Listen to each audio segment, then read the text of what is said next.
Difference मालूम होना चाहिए फेशियल और ब्लीच में क्या डिफरेंस है। पता है जब हम ब्लीच करते जो आपके ये अपर लिप्स के हेयर्स रहते हैं और ये जो पूरे जितने भी आपके फेस पे हेयर्स रहते हैं ना उसको फेशियल हेयर्स बोलते हैं। यहाँ पे अब आपको जरूरी नहीं है सिर्फ अपर लिप्स पे रहना, यहाँ पे भी हेयर्स रहते, देखो अपने को फोरहेड पे भी हेयर्स रहते। तो अब जैसा हम पार्लर में जाते हैं आईब्रो बनाने के लिए तो वहां पे पूछते ना कि फुल फेस होना है या फिर आईब्रो या फिर फोरहेड, तो उसी तरीके से पूरे हेयर्स को क्या बोलेंगे हम फेशियल हेयर्स बोलेंगे। तो ये फेशियल हेयर्स के कलर अपने स्किन टोन में मैच करने के लिए हम क्या करते हैं ब्लीच कराते। फेशियल से आपको ग्लो आता, ब्लीच से भी ग्लो आता, मगर दोनों में डिफरेंस क्या है, फेशियल से आपको रिलैक्स होता, ब्लीच से भी रिलैक्स हो रहा, मगर फेशियल से आपको ज्यादा स्टेप्स करते हैं हम और उसमें रिलैक्स ज्यादा रहता, प्लस ब्लड सर्कुलेशन अच्छे से होता फेशियल में। ब्लीच में आपको जो आपके हेयर्स है उसको आपके स्किन टोन में मैच करते, इन दोनों में ये डिफरेंस है। आगे समझ में डिफरेंस। फिर अब उसके बाद में ब्लीच करने का तरीका, हर एक ब्लीच अलग अलग रहता है। ये गोल्डन ब्लीच है, आपको फ्रूट ब्लीच, अगर किसी को आप फर्स्ट टाइम भी कर रहे हैं तो आप उनको ये वाला ब्लीच कर सकते हैं, फ्रूट ब्लीच B1 का। फिर ओलिविया आ जाता, फेम आ जाता, अलग अलग ब्रांड्स के आपको ऑक्सी ब्लीच है इस तरीके का, ओलिविया या फिर ऑक्सी ब्लीच। तो अब इसमें पूरा में डिफरेंस क्या है बताओ। थोड़े ब्लीचेस में क्या होता, pre bleach and post bleach बोलकर आता, और थोड़े ब्लीच में सिर्फ एक्टिवेटर एंड क्रीम आती। तो मैं पहले एक्टिवेटर और क्रीम का एक्सप्लेन करती हूँ, फिर पोस्ट। क्रीम जो है सो 1 स्पून क्रीम ले लेना है। क्रीम जो है सो आपको ऐसे लेंगी इस तरीके से, और क्रीम का टेक्सचर कुछ भी नहीं रहता इसके अंदर, सिर्फ नॉर्मल क्रीम रहती है। जैसा हमारा मॉइस्चराइजर वो एक ऐसा रहता है, मॉइस्चराइजर नहीं यूज करते, ये क्रीम अलग से आती ब्लीच में। एक्टिवेटर में इस तरीके के ग्रैन्यूल्स रहते, जब आप एक्टिवेटर ओपन करते ना, ग्रैन्यूल जैसा हमारा साल्ट कैसा रहता उस तरीके का टाइप का रहेगा, ये एक्टिवेटर है। अगर आप क्रीम 1 स्पून की जगह 2 स्पून ले रहे तो कुछ नहीं होता, मगर एक्टिवेटर आपको हमेशा 3 पिंच ही डालना है। जब आप पूरे फेस के लिए करते हैं, फेस एंड नेक के लिए, तो आपको 3 पिंच एक्टिवेटर डालना है, चाहे आप 1 स्पून क्रीम लियो या फिर 2 स्पून क्रीम लियो, 3 पिंच एक्टिवेटर लेना है। पिंच मीन्स जैसा हम साल्ट के लिए लेते हैं ना, इस तरीके का 1 पिंच 2 पिंच 3 पिंच।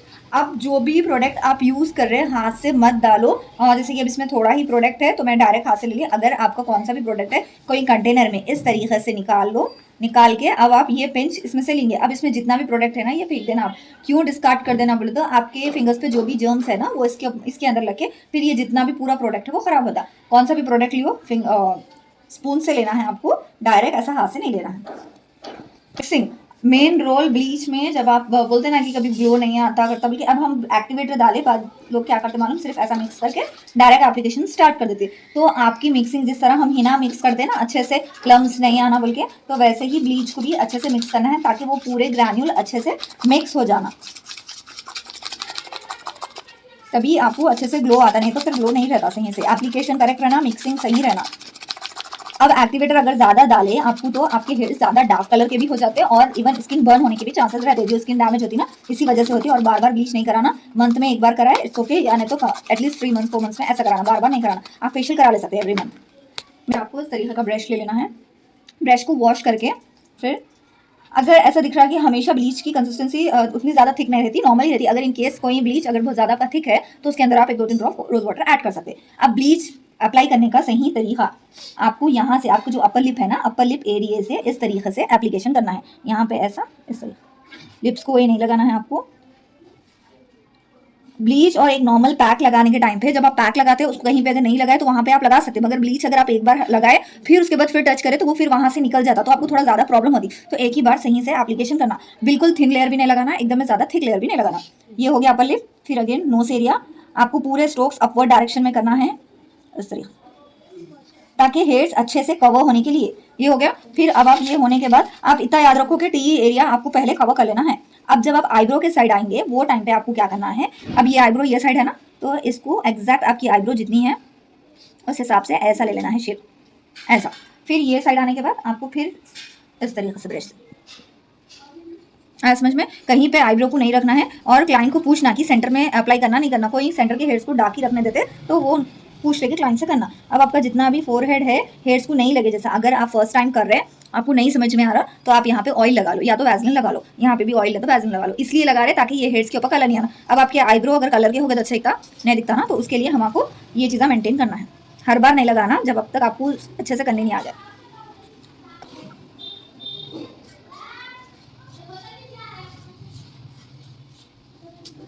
ब्रश के स्ट्रोक्स है जब आप लोग अप्लाई कर रहे हैं ना, वो ब्रश के स्ट्रोक्स पूरे अलग नीचे ऊपर से सही नहीं दिखाई दे रहे। जैसे कि अब यहाँ पे से अप्लाई करें, आप लोग क्या कर रहे हैं, कभी ऐसा कभी इधर कभी ऐसा, ये डायरेक्शन में यूज़ करें। तो ये एक प्रोफेशनल वे नहीं रहता। जब भी आप कोई भी मास्क या फिर कुछ ब्लीच एप्लीकेशन कर रहे हैं तो आपके ब्रश के स्ट्रोक्स जो है सही रहना, इस तरीके से अपवर्ड डायरेक्शन में। आप आई एरिया पे आप बिल्कुल ये वाटर लाइन के करीब नहीं लगा सकते।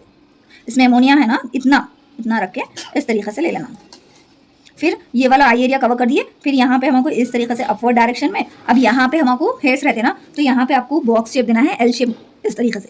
यहाँ पे एक स्ट्रेट लाइन ले लिया, फिर यहाँ पे अपवर्ड डायरेक्शन में एक लाइन ले लिया। आया समझ में? सिर्फ ब्लीच में यही चीज़ें देखने का रहता है, इधर साइड और इधर साइड। यहाँ वॉल्यूम है हेयर्स की, तो उनको क्या करना पड़ता है, यहाँ पे बॉक्स शेप देना पड़ता है इस तरीके से। मीन्स ये अंदर भी एरिया पे आप ऐसा लगा सकते। अगर जिसको कम है उनको डायरेक्ट एल शेप भी देके आप कवर कर ले सकते। अब बाकी का जितना भी आप एप्लीकेशन कर रहे हैं इसी तरीके से रखना है आपको स्ट्रोक्स अपवर्ड डायरेक्शन में। आया समझ में? स्किन को लाइट दिखाना है बल्कि कहीं ये स्किन पे कभी नहीं लगाना ब्लीच, याद रखो। आप कौन सा भी दूसरा पैक है फेशियल वगैरह कर रहे हैं तो वो टाइम पे आप लगा ले सकते हैं, फ्रूट का पैक रहा तो, मगर ब्लीच को कभी नहीं लगाना। ये एरिया आपका, ये स्किन बहुत ज़्यादा सेंसिटिव रहती, तो यहाँ पे आपको जो भी चीज़ आप यूज़ कर रहे हैं प्रोडक्ट, वो देख समझ के यूज़ करना। ब्लीच आपकी स्किन के लिए हार्मफुल रहता है, इसीलिए हम ज़्यादातर अवॉइड करते हैं। अब ब्लीच करने से पहले हम जो फेशियल के स्टेप्स है ना, वो मसाज क्रीम से मसाज करके ब्लीच क्यों करते बताओ, ताकि आपकी स्किन के जो टिश्यूज़ है वो रिलैक्स हो जाना, और ये डायरेक्ट स्किन के अंदर ऑब्जर्व नहीं होने के लिए।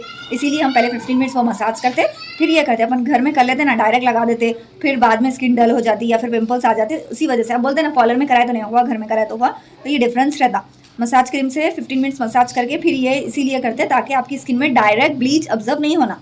ठीक है, समझ में आ गया? अब ये कॉलर को भी लगाए, तो जितना आपको कॉलर एरिया पे लगाना है इस तरीके से ये पूरा कवर करना स्ट्रोक्स। 10 मिनट्स इनफ है। अगर 10 मिनट्स हो गए होने के बाद में ये वाले एरिया पे थोड़ा सा निकाल कर चेक करना कि यहाँ पे कलर आया नहीं आया। कलर आ गया तो रिमूव कर देना, अगर नहीं आया तो वैसे ही रखना। थोड़ी सी बीच बीच में मसाज भी दिए तो आपको ज़्यादा बेटर रहता। आ गया समझ में ब्लीच पूरा? अब इसको रिमूव कैसा करना वो बता दो। देखिए, आपको पहले तो फेशियल स्पंज को इस तरीके से वाटर में डिप कर देना है। आप जब बीच में मसाज करते रहते हैं वहाँ पे रोज़ वाटर भी यूज़ कर सकते हैं। स्पंज को इस तरीके से पूरा स्क्वज कर लेना, पानी नहीं रहना। अब लेके डायरेक्ट अगर आप क्लाइंट को ऐसा करे तो ये पूरा वाटर उनके बॉडी पे गिरता। तो अब आपको नीटनेस भी मेंटेन करना ज़रूरी है, सलीका आना ना हर चीज़ का, तो उस हिसाब से आपको पूरा इस तरीके से स्क्वेस कर देना है स्पंज को। इतना स्क्वेस मत करो कि स्पंज की हालत ही ख़राब हो गई, बस थोड़ा सा वेट रहना, वो उतना स्क्वेस करो। अब दिख रहा पानी नहीं निकल रहा ना, तो स्क्वेस कर लेने के बाद में आपको रिमूव करने का तरीका इस तरीके से अपवर्ड डायरेक्शन में, जैसा आप अप्लाई करें ना वैसे ही। अगर अब ऐसे नीचे की तरफ नहीं निकालना कभी भी। अब ये आई एरिया है, इसको थोड़ा सा फोल्ड करो स्पंज को, फोल्ड करके इस तरीके से। अपर लिप्स को भी इसी तरीके से थोड़ा सा फोल्ड करो स्पंज को इस तरीके से। दिख रहा? कहीं पे क्लाइंट को भी प्रॉब्लम नहीं होती। अब आप लोग क्या करते हैं, डायरेक्ट लेते हैं स्पंज, इसमें वो लोग के नोज में या फिर लिप्स पे जाने का चांस रहता। तो हम जितना अच्छा करें, हमारी क्लीननेस उतनी अच्छी मेंटेन होती और अच्छे सही तरीका है बल्कि मालूम होता है प्रोफेशनल। अब यहाँ पे कर रहे हैं आप, इसको भी इस तरीके से रिमूव करो। आया समझ में रिमूव का तरीका? फेशियल के लिए आपको जो है सो फेशियल अलग अलग ब्रांड्स के आ जाते हैं, आपको कंपनीज रहते हैं, जैसे कि पर्ल्स हो गया, फ्रूट ब्लीच हो गया, फ्रूट फेशियल हो गया, या फिर डायमंड फेशियल, चॉकलेट फेशियल। आपको अलग अलग स्किन के अकॉर्डिंग आपको यू चूज़ करने का रहता। कॉमन एक फेशियल जो है सो फ्रूट फेशियल आप हर एक स्किन को दे सकते हैं। और इवन फर्स्ट टाइम अगर आप फेशियल कर रहे हैं तो आप फर्स्ट टाइम फ्रूट फेशियल ही चूज़ करना। कोई भी क्लाइंट को आप कौन सा भी डायमंड या फिर कौन सा भी नहीं यूज़ कर सकते, फ्रूट फेशियल ही आपको यूज़ करना रहता। फ्रूट फेशियल इसलिए करते हैं हम ताकि उससे हमारी स्किन को ज़्यादा इफेक्ट नहीं होने के लिए। फर्स्ट टाइम लेके आते तो आप उनको पहले बोल देना कि फ्रूट फेशियल करना है, या तो आप उनकी स्किन को पूछ लेना कि उनकी स्किन कौन सी है, उसके अकॉर्डिंग आपको, जैसे कि हम एज पूछ सकते हैं ब्राइडल की, एज सपोज 25 है नो, या फिर 25 हो गए, अगर सपोज कोई ब्राइडल 20 है, 21 है, तो पर्ल्स कर सकते हैं आप। या फिर उनके स्किन के टेक्सचर के हिसाब से, डल है स्किन का फेयर है या फिर डल स्किन है, तो उसके हिसाब से आप उनको सजेस्ट कर सकते हैं। मगर आप पहली चीज़ ये बोल देना उनको कि फ्रूट फेशियल करे तो ज़्यादा बेटर रहता। क्यों बोल, तो आपको जो भी बुकिंग आती है वो 1 मंथ पहले आती ना ब्राइडल की, तो उनको बोलना कि एक बार आप फ्रूट करा लो, फिर उसके बाद में जो भी पर्टिकुलर ब्राइडल का रहता वो करते। तो इससे क्या होता, कुछ पिंपल्स बाद वक्त होता, तो बहुत सारे ब्राइड्स को पिंपल्स वगैरह कुछ भी नहीं रहते मगर सडन हो जाते। तो ये चीज़ें यूज़ करने से, अब मैं आज तक फ्रूट का नहीं यूज़ करी, मैं डायरेक्ट अगर डायमंड का यूज़ करूँगी तो मेरी स्किन पर इफेक्ट हुएगा ही ना। अगर मेरी स्किन अच्छी है, नॉर्मल हेल्थी स्किन है, तो मेरे को कुछ भी नहीं होता। बाद वक्त ऐसा भी होता हम डायरेक्ट भी करने पर कुछ नहीं होता, मगर चांस नहीं लेने के लिए आप फ्रूट का कराना ज़रूरी है। एज अ मतलब अगर हम किसी क्लाइंट को अटेंड कर रहे हैं तो उनको ये सजेशन देना हमारा काम है। जैसा ब्लीच कौन सा भी करने से पहले कैसा नेचर्स का करो बोलते हैं, उस तरीके से। तो अब यहाँ पे 3 फेशियल्स है, पर्ल्स और फ्रूट एंड डायमंड। तो अब इसमें मैं आपको फेशियल में जो है सो आपको स्टेप्स अलग अलग आते हैं। जैसा ब्लीच में स्टेप्स कैसा आते हैं उस तरीक़े से फेशियल्स में भी स्टेप्स अलग अलग आते हैं। जैसे कि किसी फेशियल में 5 स्टेप्स रहते हैं, किसी में 7 स्टेप्स रहते हैं, किसी में 10 भी रहते हैं। जैसे हम ब्राइडल का करते हैं ना, उसमें 10 भी आते, तो वो आपको कंपनी के अकॉर्डिंग आपको स्टेप्स आ जाते हैं। तो अब यहाँ पे 4 स्टेप्स का है। 4 स्टेप्स में क्या रहेगा, आपको ज़्यादातर फेशियल 4 स्टेप्स के रहते हैं। First massage cream, scrub, gel, pack. तो ये चीज़ें हमको एप्लीकेशन करने आना, और वो चीज़ क्यों कर रहे हैं वो चीज़ मालूम रहना हमको। जैसे कि हम मसाज क्रीम कर रहे हैं, मसाज क्रीम हम किस लिए करते हैं, ताकि स्किन का जो भी डस्ट है वो क्लीन करने के लिए। फिर आप पोर्स उसको ओपन करते हैं मसाज क्रीम से। फिर अब आप स्क्रब जो है, स्क्रब करते से टाइम पे हम स्टीम भी दे सकते हैं, या फिर स्क्रब करने के बाद भी स्टीम दे सकते हैं। ये क्यों करते हैं बताओ स्क्रब, ताकि आपके जितने भी पोर्स है यहाँ पे रहते हैं ना, हमारे ओपन पोर, यहाँ पे पोर्स रहते हैं, ये वाले एरिया पे, ये वाले एरिया पे, किसी को यहाँ पे भी रहते, किसी को यहाँ रहते, किसी को यहाँ रहते, छोटे छोटे होल्स जो दिखते हैं ना, एज के हिसाब से आपको वो दिखाई देते। जब आपकी एज कम रही वो थोड़े नहीं दिखाई देते, किसी को पोर्स ओपन पोर्स भी रहते हैं, उनको अलानियाँ दिख के आते, तो उसके हिसाब से आपको करना रहता। मसाज क्रीम आप 15 मिनट्स मसाज कर सकते हैं। फिर स्क्रब से आपको 5 to 8 मिनट्स मसाज करना है, 5 to 8 मिनट्स मसाज करना है। स्क्रब से जब आप मसाज कर रहे हैं, पूरे स्टेप्स देने की ज़रूरत नहीं है, स्ट्रोक्स देने की ज़रूरत नहीं है, क्योंकि उसमें ग्रैन्यूल्स रहते हैं, आपकी स्किन पे इफेक्ट भी हो सकता। सिर्फ स्क्रब का काम क्या है, आपका जितनी भी डेड स्किन है, डेड सेल्स है, उसको अच्छे से क्लीन करना।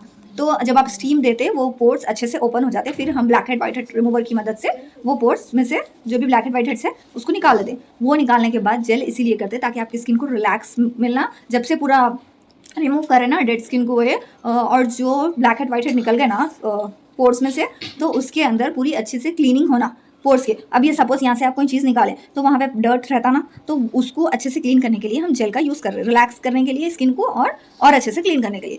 अब जो लास्ट स्टेप है आपका पैक। कभी भी अगर कोई भी मसाज कर रहे हैं आप फेस की, तो पैक लगाए बगैर आप स्टॉप नहीं करना है। पैक लगाए बगैर इसलिए स्टॉप नहीं करना है, जब से आप मसाज करें आपकी स्किन लूज हो गई, आप स्किन को टाइट करने के लिए, टाइट मीन्स नॉर्मली जैसी स्किन है उससे ज़्यादा टाइट नहीं होती, जैसी आपकी स्किन है वैसे ही टाइट हो जाती। मतलब अब मैं स्टार्ट कर रही हूँ, अब प्रेजेंट मेरी स्किन कैसी है, उसके बाद जब 2-3 स्टेप, जब से 30 मिनट्स मसाज हुई ना स्किन के ऊपर, तो स्किन थोड़ी लूज हो जाती। तो स्किन का टेक्सचर नॉर्मल करने के लिए हम पैक लगा देते, ताकि जब से जितनी भी मसाज हुई उसको रिलैक्स करने के लिए। पैक लगाने के बाद आपकी स्किन नॉर्मल हो जाती, पैक रिमूव कर देना, थोड़ी सी मसाज देके। पैक लगाने के बाद अगर पैक बहुत ज़्यादा ड्राई हो गया तो बहुत ज़्यादा मसाज नहीं देना, थोड़ी सी मसाज देना, सिर्फ एंटी क्लॉक क्लॉक। आगे समझ में कौन सा स्टेप किसके लिए है। इस तरीके से आपको फिंगर्स पे स्पून की मदद से आप फिंगर पे ले लिए क्रीम लेके थोड़ा सा फिंगर्स पे ऐसा करना, ताकि क्रीम को एक्टिव करने के लिए, क्रीम में जो भी प्रोडक्ट है उसको एक्टिवेट करने के लिए आप इस तरीके से ले लिए फिंगर्स को लेके। जब भी फेशियल अप्लाई कर रहे हैं, क्रीम्स अप्लाई कर रहे हैं फेशियल के, तो पहले तो एक्टिवेट कर लिए हम, फिर इसके बाद इस तरीके से अप्लाई कर देना। फिर आपको थोड़ा सा ऐसा एंटी क्लॉक डायरेक्शन में ऐसी मसाज दे देना है, ताकि पूरी स्किन पे अच्छे से ऑब्जर्व हो जाए। अब आप जो भी क्रीम, ये तो स्क्रब है, जो भी क्रीम आप अप्लाई कर रहे हैं ना, उसको 1-2 मिनट के लिए लीव भी कर सकते हैं, ताकि फेस पे ऑब्जर्व होने के लिए हर एक स्टेप में। फिर आपको जो भी आप स्टेप कर रहे हैं वहाँ पे आपको फिंगर्स को आपको एकदम में ड्राई भी नहीं रखना है और ज़्यादा वेट भी नहीं रखना है, आपके क्लाइंट के अकॉर्डिंग। और जैसे कि बहुत वक्त होता है कि बाद वक्त आपके फिंगर्स गर्म हो जाते हैं, बाद वक्त क्या होता है थोड़े क्लाइंट को ज़्यादा फेस जल्दी गर्म हो जाता। तो अगर इनकेस क्लाइंट का फेस गर्म हो रहा, तो आप जो है सो वाटर स्प्रे रख लेके, रोज़ वाटर या तो वाटर स्प्रे नॉर्मल रख के बार बार फेस पे स्प्रे करना। जब आपको फिंगर्स डिप करने की जरूरत नहीं रहती, अगर आपके फिंगर्स हो रहे तो आप वाटर में डिप करेंगे। वाटर में डिप करने से आपको जो हीट है ना, अगर हमारे फेस पे ज़्यादा हीट मिली तो पिंपल्स आ जाते। ज़्यादा वाटर नहीं यूज़ करने से बाद वक्त अपन जब भी फेशियल करते हैं ना, वो टाइम पे पिंपल्स आ जाते, देखो किसी को करे तो इस वजह से भी होता है। पाम नहीं यूज़ करना और ज़्यादा ड्राई नहीं रखना, आप जितना हो सके फिंगर्स को डिप करो। ये जो वाटर नॉर्मल यूज़ करने की जगह रोज़ वाटर यूज़ करो अच्छा ग्लो आने के लिए। अगर आपके पास उतना रोज़ वाटर नहीं है तो आइस क्यूब्स बनाओ, 2 आइस क्यूब्स अगर आप वाटर के रख रहे हैं तो 1 आइस क्यूब रोज़ वाटर करो रखें, आप उसके अंदर यूज़ कर सकते हैं। अब मसाज की टेक्निक्स, अब जब आप फर्स्ट मसाज करेंगे वो यहाँ पे कॉलर बोन प्रेसिंग, फिर उसके बाद इस तरीके से गेट टुगेदर, जब आप चिन से स्टार्ट करके यहाँ पे एंड करेंगे ईयर के साइड, इस तरीके से 3 टाइम्स। हर एक स्ट्रोक के बाद आपको फुल फेस देना है। फिर देन यहाँ पे एंटी क्लॉक लिप्स के कॉर्नर्स पे, इस तरीके से। मैं पूरे स्टेप्स बता रही हूँ, मगर आपको स्ट्रोक्स जो है सो स्टेप्स के अकॉर्डिंग यूज़ करना है। जैसे कि अब आप मसाज क्रीम यूज़ कर रहे हैं, मसाज क्रीम में आप आधे स्टेप्स अगर यूज़ कर रहे हैं तो स्क्रब में आप 3-4 स्टेप्स ही यूज़ करेंगे। फिर अगर आप जेल कर रहे हैं तो उसमें आप पूरे स्टेप्स यूज़ कर सकते हैं, क्यों मतलब वहाँ पे हम स्किन को रिलैक्स कर रहे हैं और अच्छे से क्लीन कर रहे हैं ना पोर्स को। यहाँ स्क्रब में कम, जहाँ पे प्रेशर जिसका नहीं रहता ना, वो वाले स्क्रब में यूज़ करना, प्रेशर बिल्कुल कम रहना। क्यों बोलते ग्रैन्यूल्स रहते हैं और ऑलरेडी आप 15 मिनट्स मसाज करके रहते हैं ना फेस को, तो स्किन आपकी ऑलरेडी बहुत ज़्यादा सॉफ्ट रहती। अगर आप यहाँ पे ज़्यादा प्रेशर डालें स्क्रब के टाइम पे तो रैशेस आने के चांसेस रहते हैं और पिंपल्स आने के चांसेस रहते हैं।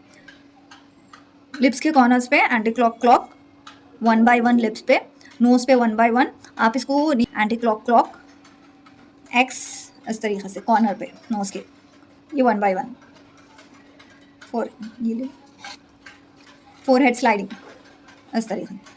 आईब्रो प्रेसिंग, जहाँ पे आपका आईब्रो है ना वो वाले एरिया पे आप आईब्रो प्रेसिंग। आईब्रो लिफ्टिंग, आप ये 2 फिंगर्स और ये 3 फिंगर्स की मदद से इस तरीके से यहाँ पे ऊपर, यहाँ पे नीचे, इस तरीके से पूरा थोड़ा थोड़ा आईब्रो को इधर इधर इधर करके पूरा इस तरीके से। Anti clock clock, anti clock clock. फिर यहाँ पे आप जब एंटी क्लॉक क्लॉक करके जब आप 3 टाइम्स पे स्टॉप करते हैं ना, तो थोड़ा यहाँ पे क्या करना, रिलैक्स करना स्किन को, ये वाले एरिया पे, ये वाले एरिया पे, ठीक है। फिर यहाँ पे वी शेप इस तरीके से, ये ग्लाफिंग इस तरीके से, ये वी, ये ग्लाफिंग हो गया आपका। ये एंटी क्लॉक क्लॉक, ये आई रिलैक्सेशन। यहाँ पे क्लाइंट को जब करते हैं, जब हेडबैंड एप्रॉन ये सब चीज़ें आपको यूज़ करना है प्रोफेशनल तरीके से 10 टाइम्स आई रिलैक्सेशन। फिर उसके बाद अगर इन केस अब आपको स्ट्रोक्स आप 20 भी कर सकते हैं, 25 भी कर सकते हैं। अगर आप पूरे स्ट्रोक्स एक ही पर्सन के ऊपर अप्लाई करें तो क्या उनका फेस अच्छा रहता, उल्टा ग्लो आने की जगह डल हो जाता। तो ज़रूरी नहीं है आप जितने स्टेप्स सीखे उतने पूरे अप्लाई करना। अब अपन कभी देखते हैं ना यूट्यूब पे या फिर इंस्टा पे, अगर आप फेशियल के रील्स देख रहे हैं तो वहाँ पे हर कोई अलग अलग बताते, ऑलमोस्ट सिमिलर रहते। अब मैं सपोज आपको 20 बता रही हूँ तो कोई दूसरे आपको 25 बताएंगे, 5 ही ऐड रही है ना उसमें, तो वो आपको स्किन के टेक्सचर के हिसाब से करना है। जैसे कि अब मैं भी बोली ना कि अगर आप स्क्रब कर रहे तो थोड़े स्टेप्स को स्ट्रोक्स को कट कर देना है, अगर आप मसाज क्रीम कर रहे हैं तो और स्ट्रोक्स को बढ़ाना है, अगर आप जेल कर रहे हैं और थोड़ा इंक्रीज करो। तो अब उसके अलावा आप स्किन के टेक्सचर को क्या देखना है बोले तो, जैसे कि किसी की स्किन बहुत ज़्यादा डार्क है, अब किसी का रहता ना कि ये सिर्फ लिप्स के कॉर्नर पे डार्कनेस रहती, किसी को जो है सो ये चिक्स के एरिया पे डार्कनेस रहती, किसी का सिर्फ फोरहेड डार्क रहता, किसी का नेक डार्क रहता। तो वैसे टाइम पे आप क्या स्ट्रोक्स अप्लाई करते हैं, तब आपको वो चीज़ मालूम रहना। जब हम कहीं पे जॉब कर रहे हैं या फिर हमारा खुद का स्टार्ट करें ना, तो हमको ये चीज़ों की नॉलेज रहना। जैसे कि अगर किसी के कॉर्नर्स पे आपको डार्कनेस है तो वो कॉर्नर्स पे आप क्या करेंगे, एंटी क्लॉक क्लॉक 4 भी स्टेप्स में देंगे, 4 भी स्टेप्स में, कहीं पे भी अवॉइड नहीं करना, 4 भी स्टेप्स में। अगर सपोज किसी का फेस पूरा इक्वल है, जैसे कि डार्क है, तो वहाँ पे आप क्या करेंगे, नीडेड देंगे इस तरीके से। कहाँ से स्टार्ट करेंगे, नेक से नीडेड स्टार्ट करके इस तरीके से पूरे फेस पे इस तरीके से। अगर स्किन लाइट है, नॉर्मल टेक्सचर है, तो आप सिर्फ चिक्स पे दियो। अगर उनका स्किन का कलर डार्क है पूरा, तो आप यहाँ से स्टार्ट करिए, यहाँ से स्टार्ट करके दोनों में दिख रहा है, अवॉइड कर रहे कैसे अपन। अगर कलर नॉर्मल है तो हम सिर्फ चिक्स पे दे रहे, अगर कलर डार्क है पूरा तो फोरहेड नेक से पूरा फोरहेड तक दे रहे। अब फोरहेड पे भी अगर आप सिंगल हैंड से भी अगर सपोज ऐसा करके स्टार्ट करें तो आपको ऐसा जाना है राउंड डायरेक्शन में। तो स्किन के कलर और टेक्सचर के हिसाब से आप काम करेंगे। फिर उसके बाद में जैसे कि अगर कोई एजेड आया आपके पास, जैसे कि सपोज 40-50 क्रॉस हो गए, तो ऑब्वियसली उनके जो है सो ये आइज़ के नीचे जो है सो पफीनेस रहता और ये वाला जो है सो थोड़ा सा स्वेलिंग रहती ना, तो वहाँ पे आप क्या करेंगे, उनको आईब्रो लिफ्टिंग करेंगे इस तरीके से, तो वो एरिया टाइट होने के लिए। अब आप गर्ल्स को तो नहीं कर सकते ना, गर्ल्स को आप ये भी कर दो चल जाता, समझे। तो अब किसी को यहाँ पे व्रिंकल्स रहते हैं, व्रिंकल्स लाइंस, तो वो लाइंस को आप करने के लिए, अवॉइड करने के लिए क्या कर सकते हैं, ये वाला स्टेप टाइट करने के लिए स्किन ऐसा, इसको इधर से करो ऐसा टाइट हो जाता। फिर यहाँ पर रिलैक्स एंटी क्लॉक क्लॉक, या फिर ये फिंगर की मदद, थंब की मदद से ऐसा भी कर सकते हैं आप। इजी स्टेप्स बता रही हूँ। यहाँ पे रखो हाथ, फिर इसको ऐसा करो, इसको ऐसा टाइट, ईजी है, 4 फिंगर्स इधर रखे ऐसा करके ऐसा टाइट। आया समझ में। जिसको फाइन लाइंस रहे, व्रिंकल लाइंस रहे उनको, लाफिंग लाइन रही उनको करेंगे आप, जिसको नहीं रही उनको स्ट्रोक्स को अवॉइड कर देंगे। जिसको जो है प्रॉब्लम वो, अब जैसे कि पूरा स्किन अच्छी है, कुछ भी स्पॉट्स वही नहीं है, सिर्फ डार्क सर्कल्स है उनको, तो अब आप पूरी क्या कर रहे हैं, ये एरिया पे कर रहे हैं मसाज, डार्क सर्कल्स को छोड़, आइज को छोड़ दे। तो क्या उन्होंने फेशियल कराने से कुछ डिफरेंस आता, नहीं आता। तो अब आप डार्क सर्कल्स जिसको ज़्यादा है, स्क्रब के टाइम पे तो 1-2 बार देंगे आप, बार बार स्क्रब में नहीं देना। स्क्रब में इसीलिए आइस को नहीं टच करते, क्यों मतलब ग्रैन्यूल्स आपके आइस में जाने के चांसेस रहते हैं। जब आप जेल ले रहे, मसाज क्रीम ले रहे, जहाँ पे आप 15 मिनट्स पूरे फेस पे कर रहे हैं, वहाँ पे 5-5 मिनट्स बीच बीच में आइस पे करो, कंटिन्यूस 5 मिनट्स नहीं करना, 1-2 मिनट करे, फिर दूसरे स्ट्रोक्स करे, फिर 2 मिनट आके आइस पे करना, तो उससे उनका कलर ये लाइट होता। कलर लाइट कैसा होता है, तो कोई क्रीम से कलर लाइट नहीं होता। जब आप मसाज कर रहे हैं वहाँ पे आपका ब्लड सर्कुलेशन अच्छे से होता वो एरिया पे, तो उसके बाद आपको 1-2 दिन के बाद ग्लो आता। इंस्टेंट रिजल्ट नहीं होता है, आप जिस दिन कराए फेशियल उस दिन डरी दिखती स्किन, 1-2 दिन के बाद ब्लड सर्कुलेशन अच्छा होने के बाद। जैसा अपन हाथ पे मसाज करा लिए, लेग पे मसाज कर लिए तो कैसा रिलीफ होता, वैसा फेस भी थक जाता हमारा, तो इसीलिए फेशियल करते हैं। अब ये स्ट्रोक हो गए। अब आप यहाँ से क्या करेंगे, फुल फेस देने के टाइम पे ऐसा आके आप इधर रिलैक्स करेंगे, एंटी क्लॉक क्लॉक। फिर ईयर्स के साइड आपके ईयर को ऐसा ऐसा एंटी क्लॉक क्लॉक, ठीक है। पूरी हैंड्स पे नहीं फिल कर लेना, सिर्फ फिंगर्स पे रहना, ये इस तरीके से जिगजैग 1 फिंगर से पूरे फेस को कर लेते हुए आप जहाँ से स्टार्ट करें जिगजैग वहीं पे 2 फिंगर स्टार्ट करना इस तरीके से, फिर 3 फिंगर्स 4 फिंगर्स इस तरीके से। देन अगेन इसके बाद सीजर इस तरीके से पूरा फुल फेस, हर एक स्ट्रोक को 3 टाइम करें, 3 टाइम करके फुल फेस दे देना, ठीक है। फिर फुल फेस दे देने के बाद में अब आपको मैं जो स्टेप्स बताई, जैसे कि आईब्रो लिफ्टिंग है, आई रिलैक्सेशन है, स्किन के अकॉर्डिंग आपको जो भी करना है। लास्ट में आपको इस तरीके से स्किन को टाइट करना है, चिक्स को टाइट करना है, चिक स्लाइडिंग है ये इस तरीके से पीछे की तरफ, ठीक है। पिंचिंग ऐसा टाइपिंग ऐसा आया समझ में? करने का तरीका सेम जैसा ब्लीच में बताया ना वैसे ही रिमूव करना। स्टेप्स के अलावा आप बीच बीच में जो है सो इस तरीके से फिंगर्स से करते रहेंगे, 1-2 स्टेप्स करें ऐसा एंटी क्लॉक क्लॉक, ताकि क्रीम अच्छे से ऑब्जर्व होना फेस पे। इस तरीके से आप एंटी क्लॉक क्लॉक ये वाले मसाज, आईज क्लोज रखो बोलना, लिप्स को अंदर रखो बोलना क्लाइंट को, इस तरीके से देना। फिर आपके जो भी पर्टिकुलर देना है स्ट्रोक्स वो, फिर ये ऐसा आया समझ में? आई होप ये वीडियो देखने के बाद आप लोग के पूरे डाउट्स क्लियर हो गए फेशियल एंड ब्लीच के रिगार्डिंग। सो अगर आप लोग को ऐसा दिख रहा कि ये वीडियो आप लोग के लिए हेल्पफुल थी तो please like share and subscribe to my video for more update. Follow me.